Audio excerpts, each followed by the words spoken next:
આવી ગયા મહારાણી, કેટલી વાર લગાડી, જો તો ખરા. ક્યારની ગઈ તી, આ ક્યારની હું રાહ જોઉં છું તારી. એક કપ ચાય ટાઈમે નથી મળતી. મમ્મી પણ હું ઓફિસેથી સીધી બજારમાં વહી ગઈ હતી. તમે જે સામાન મંગાવ્યો હતો ને લઈ આવ્યું છે, તમે ચેક કરી લેજો. અને ઓફિસે મીટિંગ લાંબી ચાલી ને એમાં થોડુંક મારે મોડું થઈ ગયું ને પાછી રિક્ષા નહોતી મળતી. ગમે એમ કરીને હું અહીંયા આવી. તો હું શું કરું? એરોપ્લેન મગાવું તારી હાટું? હવે આમી ઊભી ઊભી જોયા કરસ, પણ એમ નહીં કે એક કપ ચા બનાવવા જાય. હું કઈ નોકર ચાકર રાખ્યાસ તે ચા બનાવીને દેશે? હા મમ્મી, હમણાં ચા બનાવીને લાવું. મનીષા, ચા બનાવતી હોય તો મારી હાટું એક કપ ચા બનાવજે ને, હું બહુ થાકી ગયો છું. આવી ગયો? બહુ થાકી ગયો લાગે છે ને? હા મમ્મી, બહુ થાકી ગયો. નોકરીની વાત થઈ ક્યાંય? હા મમ્મી, હવે જોઉં છું, ગોતું છું. નોકરી તો ઘણી મળે છે, પણ હવે આવી બધી હાવ નાની મોટી 50-60 હજાર વાળી નથી કરવી મારે. કંઈક વ્યવસ્થિત મળે તો કંઈક થાય ને. એવી નાની મોટી નોકરી કરવાની કાંઈ જરૂર નથી. ભગવાને આપણને ઘણું દીધું છે. તું તારે આરામ કર. હા મમ્મી, એમ જ તું વિચારતો તો હું કે હવે બહુ ટેન્શન થઈ ગયું ને, તો 4-5 દિવસ ફરી આવું ક્યાંક. હા હા, જા તું તારે. તને ક્યાં કોઈએ રોક્યો છે? આ હું ખાલી ચા લઈને આવી? અરે તને એમ ન થાય કે કંઈક ચા ની અરે ગરમા ગરમ કંઈક ભજીયા ગાંઠિયા કંઈક લઈ આવું?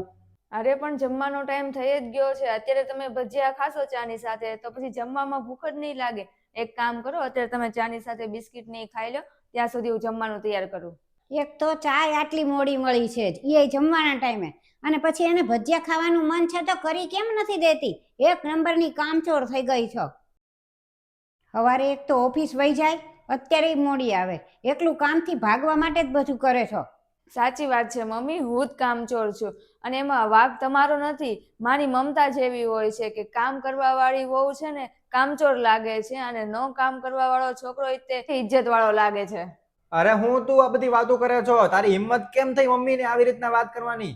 હું તો ખાલી પણ હવે ચૂપ થઈ જા. આજ પછી મમ્મી સામું કઈ દિવસ બોલતી નહીં આ રીતે. રેવા દે તું એને કાંઈ કેમાં. ઈ હવે નોકરીએ જવા માંડીશ ને એટલે એનો પાવર બતાવે છે. પૈસા કમાઈને લાવે છે ને એટલે. હાની ક્યાં હિંમત કે આપણી સામું પાવર બતાવે? ગરીબ ખાનદાન માંથી તો આવે છે. પપ્પા એના એક તો મજૂરી કામ કરે ને મમ્મી માંડ માંડ સિલાઈ કામ કરીને ઘર હલાવે છે. એ તો સારું કે આપણે લગ્ન માટે હા પાડી એટલે આ ઘરમાં શાંતિથી મસ્ત એસો આરામમાં રહે છે. બાકી ક્યાંક મજૂરી વાળા હારે લગ્ન કરીને પડી હોત ક્યાંક રોડ ઉપર. બસ હવે તમારી હિંમત કેમ થઈ કે મારા મા બાપ વિશે આવું બોલવાની? અને મારા મા બાપ મહેનતનું કમાય છે ને મહેનતનું ખાય છે. કોઈની સામે હાથ નથી લંબાવતા.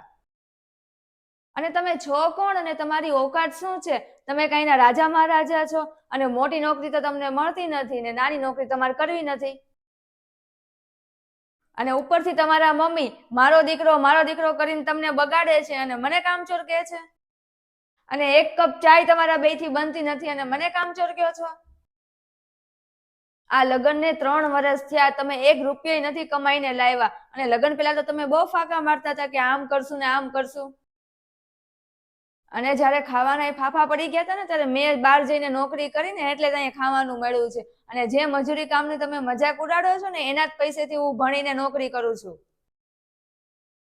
અને શું કહેતા હતા તમે? ફરવા જવું છે એમ? ક્યાંય નથી જવાનું ને આજ પછી તમને 1 રૂપિયો નથી મળવાનો.